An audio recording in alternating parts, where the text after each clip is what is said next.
কোন মিছিল যেন আমার সামনে আসতে না পারে, স্বেচ্ছাসেবক ভাইদের ঘিরে এবং যার হাতে আমরা প্রত্যেকেই স্বেচ্ছাসেবকের দায়িত্ব পালন করবো। এখান থেকে আমরা আমাদেরকে যে নির্দেশনা দেব, আপনারা আমাদেরকে সর্বদা সহযোগিতা করুন। মিডিয়া ভাইদের বেশি আকর্ষণ করছি। Medical booth number 2 engineer institute অসংখ্য লোক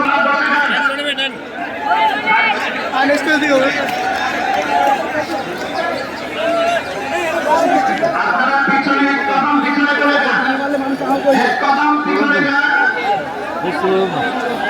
মেহরবানি করে কদম পিছনে থেকে চলে যান। আমাদের পুলিশ ভাইয়েরা আপনারা সহযোগিতা করুন, পুলিশ ভাইয়েরা সহযোগিতা করুন। আপনি আমি এরকম আর কিছু